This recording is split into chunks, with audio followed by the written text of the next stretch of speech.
Welcome back to Old Time Radio Classics. Tonight we're heading to the dusty streets of Dodge City for an episode of Gunsmoke titled Buffalo Hunters, which first aired on June 7th, 1952. This was only the seventh episode of what would become one of the greatest radio dramas ever produced. Gunsmoke was revolutionary for its time. It was radio's first adult Western, created specifically to break away from the wholesome, family-friendly fare like the Lone Ranger and the Cisco Kid that dominated the airwaves. The voice you'll hear is Marshal Matt Dillon belongs to William Conrad, a man whose deep, resonant baritone was so distinctive that CBS producers initially didn't want to cast him. They worried his voice was too recognizable from his work on dozens of other radio programs. But his audition was so impressive that after reading just 2 lines, he landed the role that would define his career for 9 years. Tonight's episode centers on a mystery involving an albino buffalo hide, a prize so rare and valuable that Native Americans would trade 10 to 15 horses for a single white buffalo skin.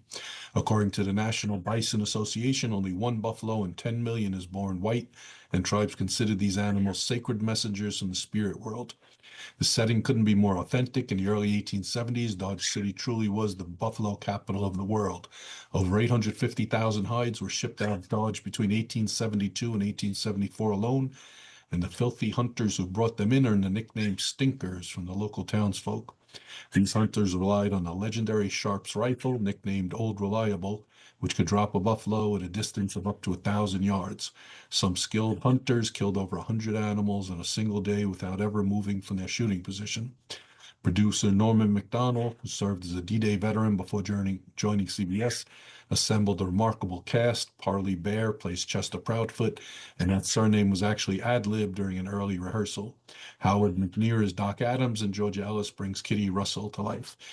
The week this episode aired, America was in the midst of a presidential election year. Harry Truman was still in the White House, and just a week later, the keel will be laid for the USS Nautilus, the world's first nuclear submarine.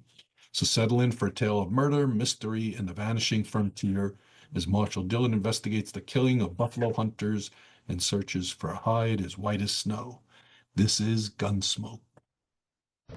One way to handle the killers and the spoilers, and that's with a U.S. Marshal and the smell of gun smoke.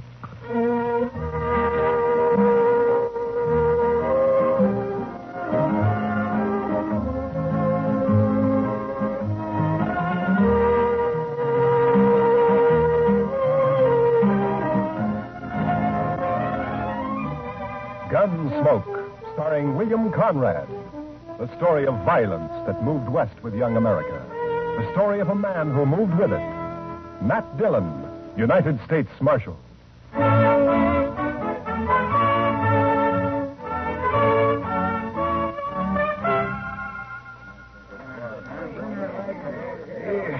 Howdy, Marshal. Hello, Mr. Biggs. Can I give you a hand? No. This is the last batch here. Hey, wait till the flies get to these buffalo hides in the morning and be enough vultures overhead to keep the place in the shade for a week. Yeah. You know, you'll sure have your hands full by tomorrow night. It looks that way. When these boys turn them hides into cash, they'll bite the corks out of every bottle in town. And some of them look mean enough sober. Yeah. Well, you better bed down and get some sleep, Mr. Biggs. Where are your boys? I don't know. Jeff had some trouble with a dry axle up near Pawnee Rock, and Boaz stopped to help him fix it. But they shouldn't be this long behind me. Well, if I see him, I'll tell him where to find you. You can tell Jeff, but Boaz ain't even going to hear you. Why? What's the matter with him? Oh, he's riding higher than an eagle. You know that white buffalo you've been hearing about? The albino? Well, it's just Indian talk. Oh, you think so, huh? Well, if it is, Boaz sure shot himself a mighty scared buffalo. White as borax. That ought to fetch a price. Hey, anybody seen Marshal Dillon? Over here, Chester. You better saddle up, Mr. Dillon. What's the matter, Chester? Indian trouble. 2 men dead and a couple of wagons burned up out there. I found this. A war rattle made out of buffalo toes. Arapaho. Well, they haven't been making any trouble. Well, these did. I was topping a hill when I saw the wagons go up in fire. It was Indians, all right. I saw one ride off. That's funny. I never heard of Arapahos attacking at night. How far out, Chester? 10 mile, maybe? Toward Pawnee Rock? Pawnee Rock. Marshal, my sons was coming from there. Easy, Mr. Biggs. Lots of wagons in the territory. Marshal, I didn't see another wagon between here and Pawnee except the ones we had, but the Indians killed my boys. There's only one way to make sure, Mr. Biggs. Saddle up and ride over to my office. I'll be with you as soon as I can get my horse.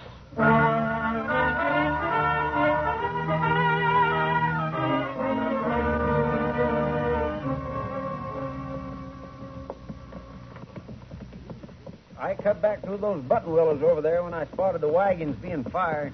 We must be close to it, then. Just over there.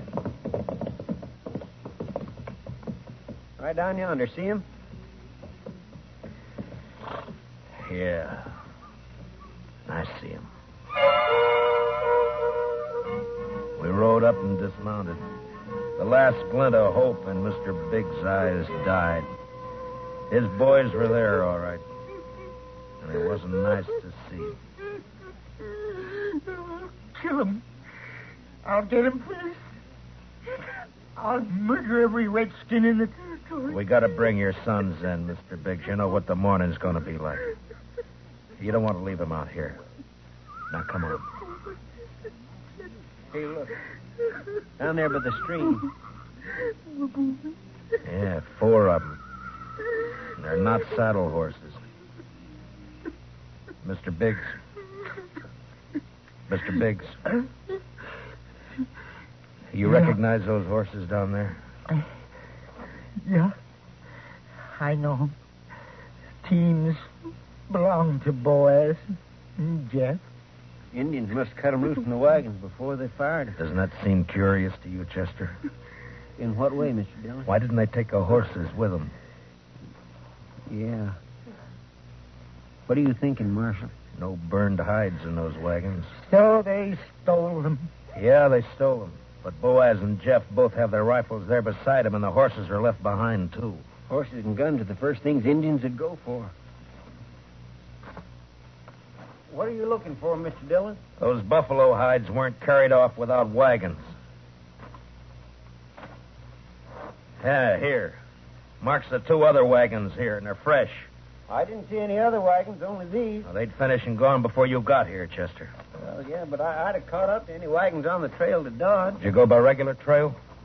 Well, no, I figured the Indian I saw wasn't alone. I didn't want to get bushwhacked further on. You didn't see any Indian, Chester. But Mr. Dillon, just as plain No Indian would leave guns and horses.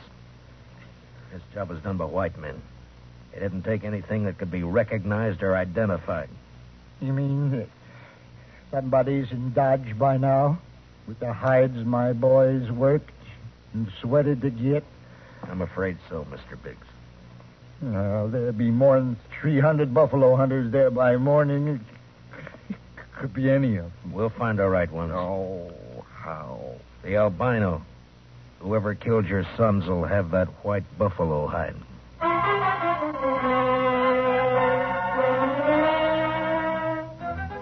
It was almost sunup when we got back to town, and more wagons had jammed the main street lining up for the unloading barns.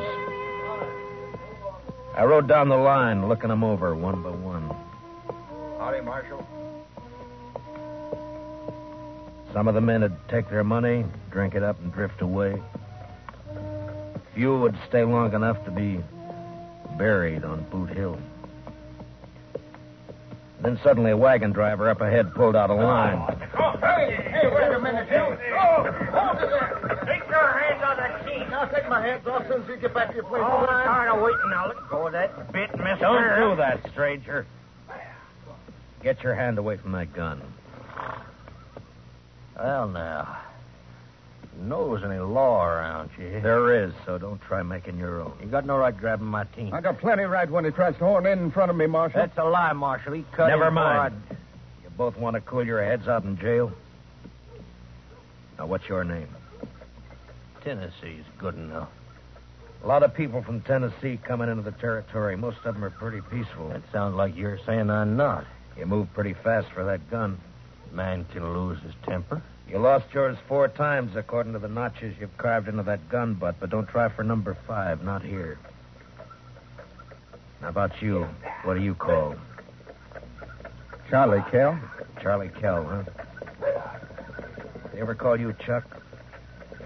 No, Heard of a Chuck Kell a couple of years back, come from Kentucky. not me. Man I heard about was a gunfighter, so he never wore gloves. See, you don't either. It's pretty rough on the hands. Thanks, Marshal. I'll make sure to take better care of him. Yeah, do that. I'll be around a while, Marshal. Maybe we can have another talk. Anytime. They'd need watching. But what I wanted now was a white buffalo hide. Searching the wagons wouldn't do. There wasn't time, and a search had let the killers know that something in the hides they'd stolen could be identified. The time to find out would be when the buyers checked them. I got Biggs and Chester to cover 2 of the unloading barns, and I covered the 3rd one. Then finally daylight came, and the haggling started. Son, you want to sell those hides and learn how to handle your skinning knife a little better. They're as good as any. And full of holes they ain't. Give you $4 a hide for the bunch. You gave that last fellow 8. He looks tougher than you. 6. I'll take 6. 4. Take it or leave it. You think you can rob me, mister? And watch your mouth, boy. Here, none of that. Let me go!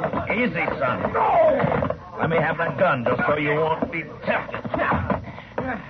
Here, that's better. Give me that. Give it back. You can pick it up at my office whenever you're ready to leave town. Yeah, you look like a city boy to me. Where you from? St. Louis? None of your business. When something's got you beat, son, there's no shame to admitting it and going home. Sometimes that takes a real man. Don't tell me what to do. Why don't you watch your own job? Why don't you leave me alone, Marshal? I ain't got a white buffalo hide. What'd you say, boy? You heard me. What do you know about a white buffalo hide? What everybody else knows. That you're looking for one. Everybody in town knows it. How? Because the old man whose sons were bushwhacked all liquored up over at the other barn, shooting off his mouth.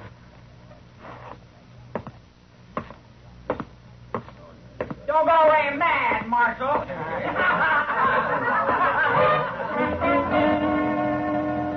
Mr. Biggs wasn't at the barn where I'd left him. I cut through an alley to Front Street and headed for the saloons. I never got to him. Mr. Dillon? Mr. Dillon? What's the matter, Chester? Old man Biggs. Where is he? I'm looking for him. Well, he was over by the barn I was watching, drunk, going through the wagon. Yeah, I know about that. I was trying to get him to go back to his own barn, but all of a sudden, he took off. For where? I don't know, but there was one wagon he was watching in particular. The driver walked away from it with a package of some kind. That white hide? It could have been, I don't know, but Big sure thought so. He lit out after the fellow with blood in his eye. Which way?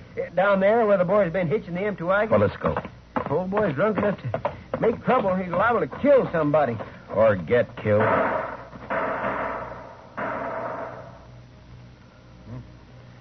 Too late, Mr. Dillon. Yeah. It came from there behind that row of wagons. You stay here, Chester. Be careful, Mr. Dillon. When I rounded the corner wagon, Mr. Biggs was sprawled across a wagon tongue, his eyes dead and open, staring at the ground. And standing over him was Tennessee, a smile on his face, and his gun extended to me butt first. Looks like I'm in the mighty trouble, Marshal. He's dead, Tennessee. That's more than a mite. You take my gun for a while. You mean until after you hang? Wasn't figuring to be that serious. Not when a drunk follows me out here and throws down on me. If you're figuring on self-defense, forget it. Look at his gun. It isn't even cocked. Well, it's out of his holster, Marshal. That's enough. Law don't say I have to wait till he kills me. You'll have to make a jury believe that. No, you shouldn't have much trouble doing that, Marshal. What are you doing here, Mr. Kell? Oh, I just happened to follow Tennessee out here. Why? Well, you broke up our little argument in town. Thought I'd get him alone here. See if maybe he was still nursing a grudge he wanted to settle. But the old man beat me to it. Now, Tennessee here ain't exactly a friend of mine, as you know, but I hate to see any man hang when he ain't guilty. Is that your personal verdict, Mr. Kell? That's right, Marshal.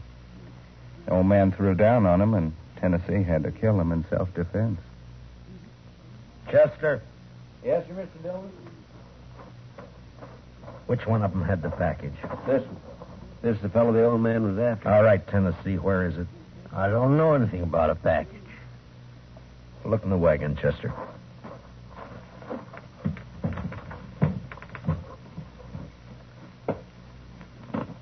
See anything? Nothing here. I reckon you can give my gun back to me now. All right, Tennessee. Here. Thanks. But if you decide to use it again while you're in Dodge or any place else in Kansas, I hope I'm there when you do. Well, now, don't you fret, Marshal. I'm sure you will be.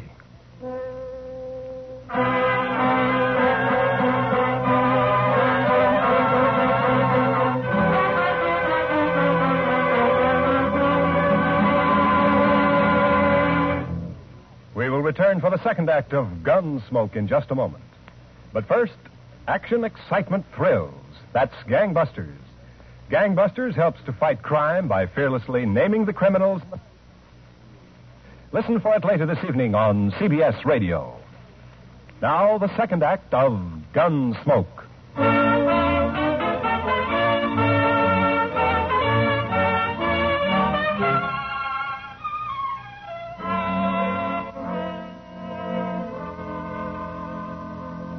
Just before sundown, we buried old man Biggs and his two sons up on Boot Hill.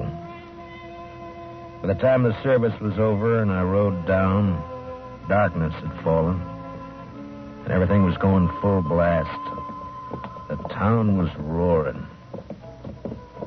Seemed like a good man, old Biggs. He was, Chester.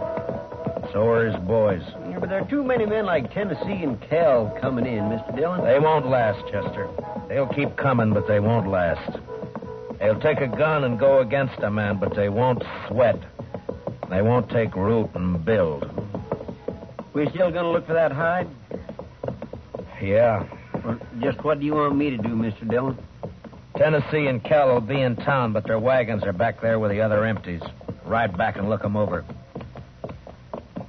Well, they might have had somebody carry that package off for them. It might be, but they don't seem like partners, Mr. Dillon. From what I heard, you stopped them from gunfighting. Took more than one man to kill the Biggs boys, and more than one man and more than one wagon to cart the hides in. Well, you mean they staged that trouble just for you? Just for me. After they heard I was looking for that white hide. Well, why do you figure that, Mr. Dillon?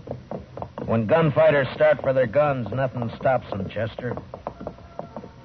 They both started, but they both stopped. I reckon you better take a look through those wagons. Yes, sir, Mr. Dillon. Where'll I meet you? I'll be checking the saloons.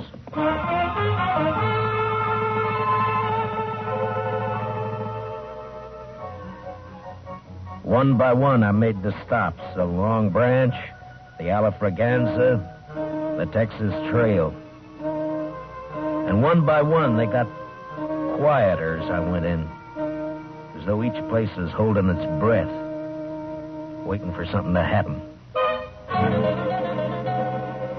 The last place was a Mexican hangout.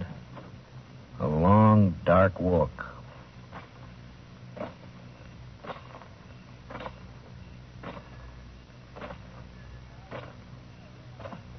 Hello, Marshal. Can't see me, can you, Marshal? No. No, I can't see you, son. Too bad. Because I got another gun. They sell them around here. And I ain't going back to St. Louis. You'll fire once, son, and if you don't kill me with that, and I'll kill you. I'll gamble on that, Marshal. Marshal! He lurched from the shadows into the street, staggered, and fell. And then he rolled over on his back, and his eyes struggled for a minute like they were trying to remember something. And then he went blank. Well, he was right about one thing. He wasn't going back to St. Louis. Well, what do you know? The marshal's real handy with a gun. Stay out of this, Kel. But I may have something to talk over with you later. Meaning what? If you don't know it, then you got nothing to worry about.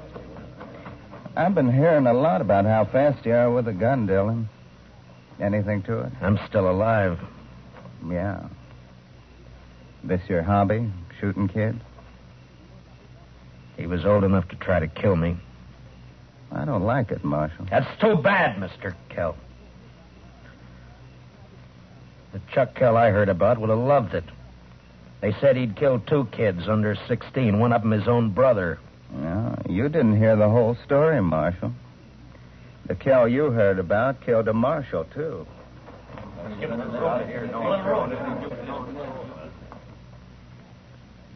You made the bid, Mr. Kell. And you got a gun. Use it or I'll take it away from you. Come and get it. Anytime. Here it is.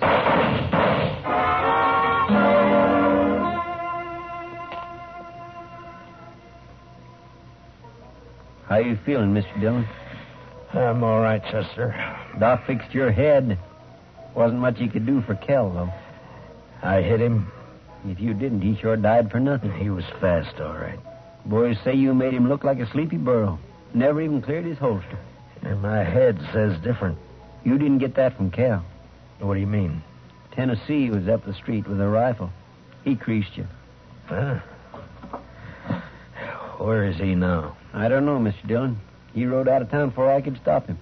I was the only one who saw him. I was coming up street to find you. All right. Let's get out of here. Did you find anything in the wagons? No, sir. But I found Tennessee's wife. Wife? That's right, Mr. Dillon. In a small wagon next to his. He's a squaw man. His wife's an Indian girl. Well, let's find her.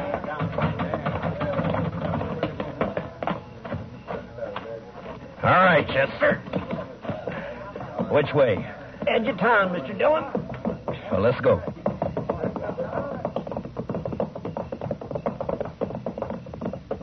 You talked to the wife? Yes, sir. Found out Tennessee and Kell were friends, all right. They left her here night before last and arranged to meet her here today.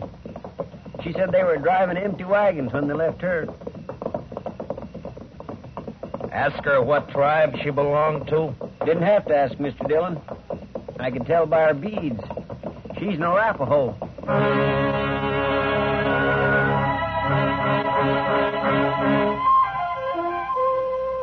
She was there, all right.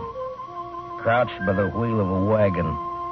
Her face was bloody, and she stared into a small campfire, rocking back and forth without a sound. She wasn't beat up when I left her, Mr. Dillon. Where's your husband? He gone. Gone where? He gone. Tell me which way he went, and I'll bring him back to you. No. You lawman. Your husband had a white buffalo hide, didn't he? Tell me. No. Other man killed white buffalo. Then your husband took the hide away from him? Well, he buy hide. He didn't buy him. He killed 2 men to get him. He killed with Indian paint on his face. He left an Arapaho war rattle. He wants the blame to come to your people. If the white men think the Arapahos are on the warpath, the soldiers will come. No. Arapaho peaceful. Where's the white hide? What'd your husband do with it? He tell me. Bury it. Where? Where's it buried? There. Back there. By tree. Go dig it up, Chester.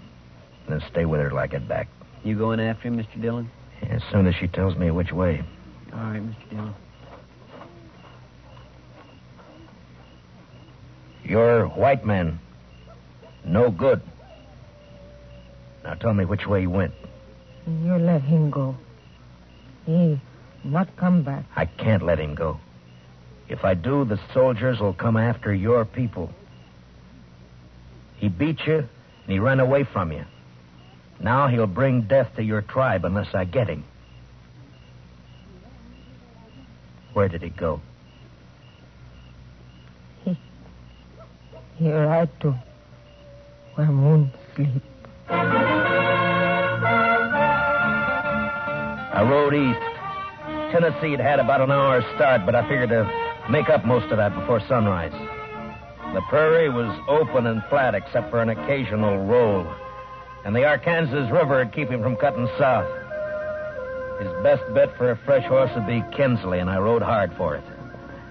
It was just turning daylight when I rode in.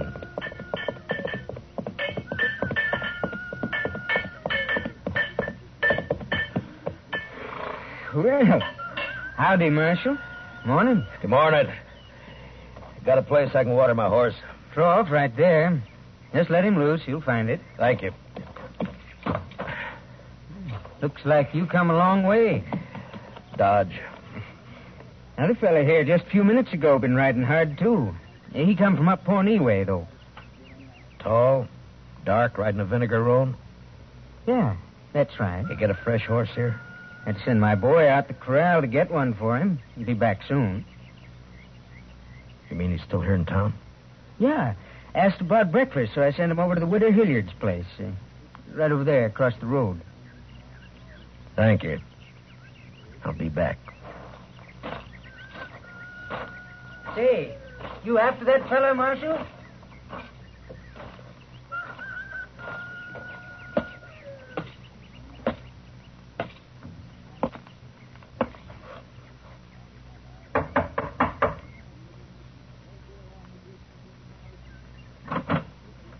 Yes? Understand you're serving breakfast, ma'am. Why, sure thing, Marshal. Dillon! That's right.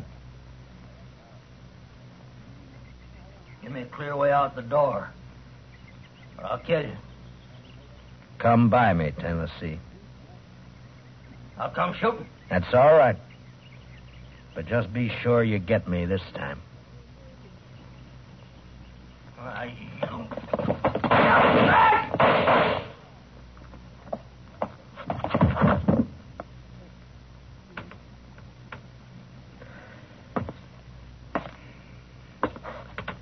You hurt, ma'am? No, I'm all right, Marshal.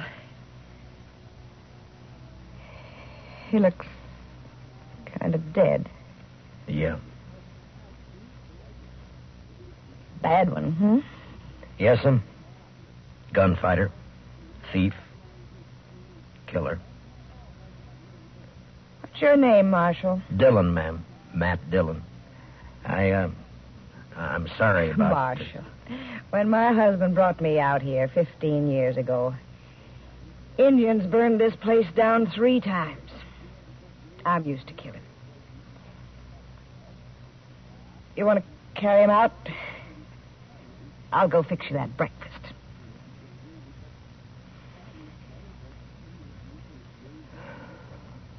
Thank you, ma'am. It's a long ride back to Dodge.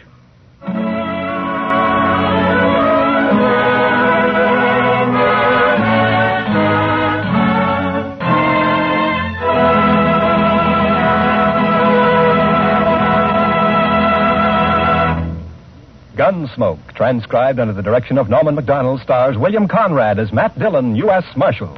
Tonight's story was specially written for Gunsmoke by Joel Murcott, with music composed and conducted by Rex Corey. Featured in tonight's cast were Stan Waxman, John Daner, and Larry Dobkin, with Sam Edwards, Lillian Baeff, Tom Holland, and Mary Lansing. Parley Baer is Chester. Join us again next week as Matt Dillon, U.S. Marshal, fights to bring law and order out of the wild violence of the West in Gunsmoke.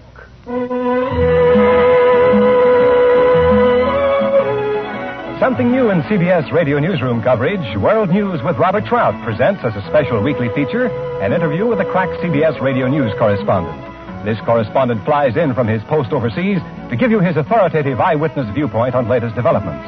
Tomorrow afternoon on most of these same stations, World News with Robert Trout. This is Clarence Cassell speaking. And remember, from now to November, you'll find intensive, impartial campaign coverage on the CBS Radio Network.